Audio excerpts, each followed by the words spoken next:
باللہ من الشیطان الرجیم بسم اللہ الرحمن الرحیم الحمدللہ رب العالمین ویسر لی امری۔ السلام علیکم ورحمۃ اللہ وبرکاتہ۔ ایک بار میں پھر آپ کے ساتھ آپ کی میزبان شائستہ سعید، اور میں آپ سے آج پھر ایک نئے ٹاپک میں آپ سے بات چیت کروں گی کہ انسان کی جو سوچ ہے وہ انسان کے پورا وجود کا کلائمیکس ہے۔ جس طرح کی سوچ انسان رکھتا ہے اس سے اس کا کردار، اس کی شخصیت، اس کے ہر چیز اس سے بیاں ہوتی ہے، اور وہ سوچ ہی ہے جو اسے ڈیفائن کرتی ہے کہ وہ انسان کس طرح کا ہے۔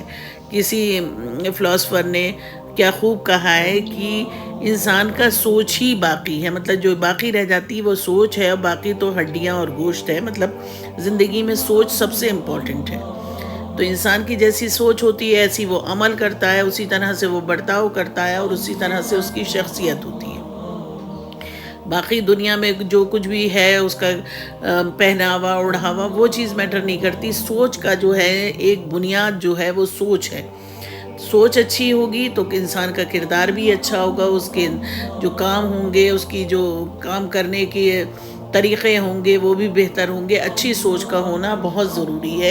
ایک اچھی سوچ اور ایک پختہ سوچ سے انسان کہیں سے کہیں پہنچتا ہے۔ اور سب سے بڑی بات یہ ہے کہ کسی بھی انسان کو یہ نہیں سوچنا چاہیے کہ اگر میں مفلس ہوں، میں کمزور ہوں، میں ناتواں ہوں تو میں خواب نہیں دیکھ سکتا، اچھے خواب نہیں دیکھ سکتا۔ اچھے خواب دیکھنا یا کسی ایک ٹارگٹ کو سیٹ کرنا، اونچے سے اونچا ٹارگٹ سیٹ کرنا کہ مجھے علم میں یہاں تک رسائی کرنا ہے، مجھے یہاں تک پہنچنا ہے، مجھے اللہ کا قرب حاصل کرنا ہے۔ بڑے سے بڑا جب آپ کوئی خواب سیٹ کریں گے تبھی آپ اس کی تکمیل کے لیے محنت کریں گے، اور محنت کر کے اس راستے پہ چلیں گے، اور انشاءاللہ آپ اس کو پائیں گے۔ تو اچھا اور نیک خواب کو سیٹ کرنا یا ایک اپنا مشن سیٹ کرنا بھی انسان کے لیے ضروری ہے، کیونکہ انسان جو ہے اشرف المخلوقات ہے۔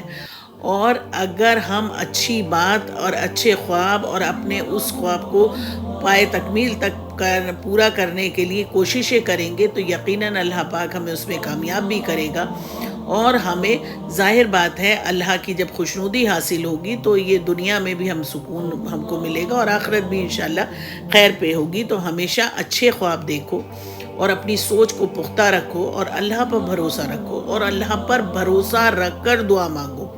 یہ نہیں کہ بھروسہ نہیں ہے اور دعا مانگ رہے، نہیں، اللہ پر بھروسہ رکھ کر دعا مانگو، اللہ پہ توکل رکھ کر دعا مانگو۔ یہ بھی مومن کا زیور ہے۔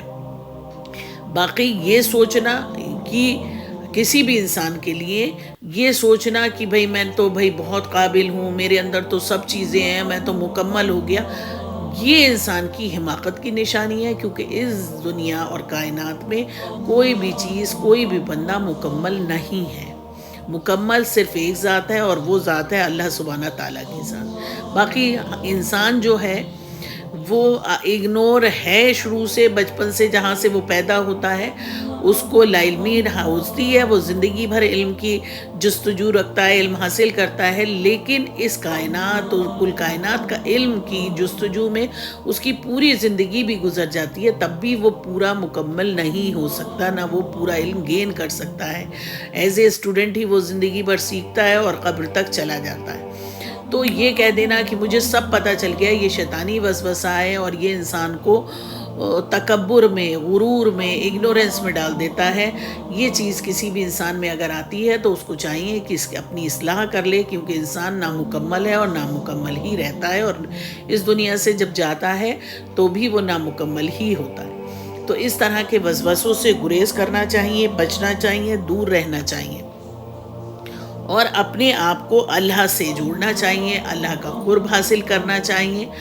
اور اپنے جو استاد ہیں، جو ٹیچر ہیں، اگر ان کے لیے بھی دل میں وسوسے آنے لگیں کہ اب ان کو کچھ نہیں پتا، مجھے تو ان سے زیادہ پتا ہے، تو وہ بھی سمجھ لو کہ وہاں سے آپ کی بربادی ہے، آپ کا جو علم ہے یا دین ہے وہ ختم ہو رہا ہے۔ کیونکہ جب اپنے استاد کے لیے انسان یہ سوچنے لگے تب بھی وہ خسارے میں ہے۔ تو یہ بڑے بڑے فلاسفرز کے قول ہیں، اور اس طرح کی باتیں اگر آتی ہیں تو ان کو آپ فوراً لاحل پڑھیں، نگلیکٹ کریں، اگنور کریں، اور اپنی اصلاح کریں، کیونکہ ٹیچر جو ہے، استاد جو ہے، اس کی زندگی میں بہت بڑی قیمت ہوتی ہے۔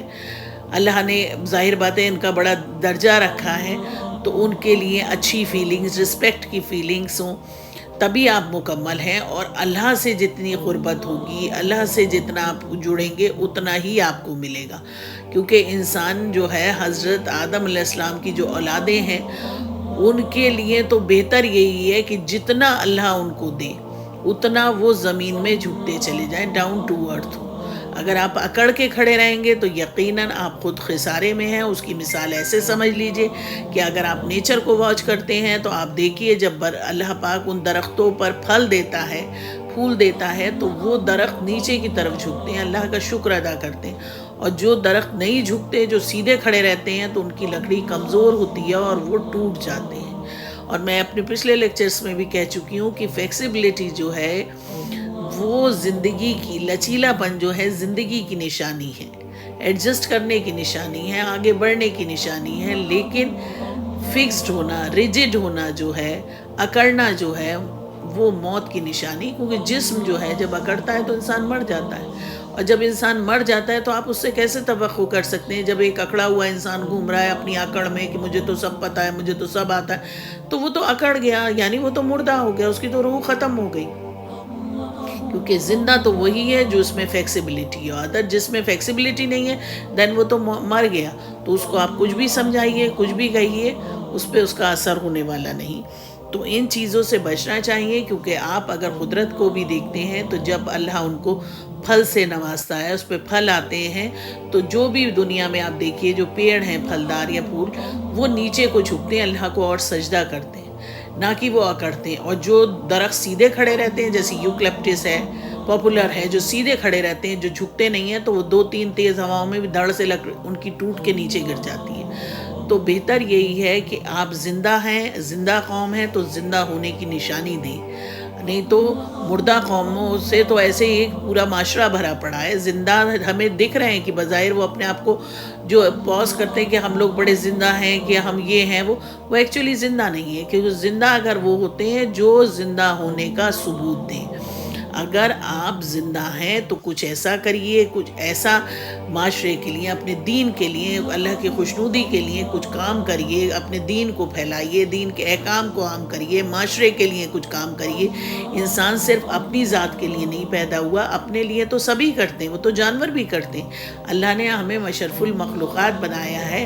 ہمیں اپنے سے زیادہ دوسروں کے بارے میں سوچنا چاہیے، ان کی فلاح و بہبود کے لیے کام کرنا چاہیے، دین کے پیغام کو عام کرنا چاہیے. یہ شیوا ہر مسلمان، ہر مومن کا پہلا کام ہونا چاہیے کہ اپنی ذات سے نکل کے اپنے جو ایک شاکلہ ہے کہ صرف اپنے بارے میں سوچنا جو ہے، وہ صرف شیطانی وسوسوں کو، شیطانی چیزوں کو، شیطانی کاموں کو اجاگر کرتا ہے اور ان کو پروسیڈ کرنے میں، ان کو آگے بڑھانے میں آپ کی مدد کرتا ہے. لیکن جو صرف میں یہ تکبر میں گھرے رہتے ہیں تو وہ صرف غلط راستوں پہ جاتے ہیں. لیکن وہ لوگ جو اپنے ساتھ دوسروں کے لیے بھی سوچتے ہیں، دوسروں کی بھلائی کے لیے بھی سوچتے ہیں، بے لوث دوسروں کی محبت کرتے ہیں صرف اس لیے کہ ان کو اللہ کی خوشنودی چاہیے، تو وہ اس دنیا میں بھی کامیاب ہوتے ہیں اور آخرت میں بھی اللہ پاک ان کو اچھے سے اچھے مقام عطا فرمائے گا. تو اس بات کو بھی سمجھنا چاہیے. اور یہ بھی کلام پاک کی ہماری نصیحت ہے کہ اپنے ساتھ ساتھ دوسروں کے بارے میں سوچو، انسانیت کے بارے میں سوچو، دوسروں کی تکلیف الجھنوں کو دور کرو، ان کے لیے کام آؤ. یہ بھی ہمارا دین سے کہتا ہے، یہ بھی ہمارے دین کا ایک احکام ہے. اور کبھی یہ مت جانو کہ ہم مکمل ہیں، ہمیں سب کچھ آتا ہے، ہم کو سب کچھ نہیں. انسان کبھی مکمل ہے ہی نہیں، وہ نامکمل پیدا ہوا اور نامکمل ہی اس دنیا سے جاتا ہے. اور اپنے ٹیچرز کی، اپنے بڑوں کی، اپنے استادوں کی، اپنے عزیزوں کی، رشتہ داروں کی، پیرنٹس کی عزت کرو، تبھی اس دنیا میں بھی آپ اچھے سے اور خوشیوں سے اور سکون کے ساتھ زندگی بسر کر سکو گے.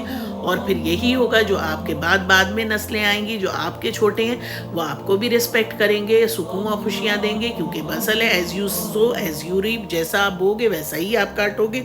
تو اس بات کو آپ کو سمجھنا چاہیے اور اس دنیا کو اللہ کے احکام کے اکارڈنگ گزارنے کی کوشش کرنا چاہیے. کیونکہ کوشش کرنے والوں کی کبھی ہار نہیں ہوتی، اللہ ان کے لیے راستے آسان کرتا ہے. اگر آپ کی ایک نیت ثابت ہے، جس کا ایک مثل بھی ہے، پروورب بھی ہے کہ نیت ثابت منزل آسان. اگر آپ کی نیت اچھی ہے تو اللہ آپ کے لیے ویسے راستے ہموار کرے گا. اور اسی باتوں کے ساتھ آج مجھے پھر آپ ایک بار اجازت دیجیے، انشاءاللہ پھر ملوں گی میں آپ سے ایک نیکسٹ ٹاپک میں. تب تک کے لیے آپ کی میزبان شائستہ سعید، اللہ حافظ۔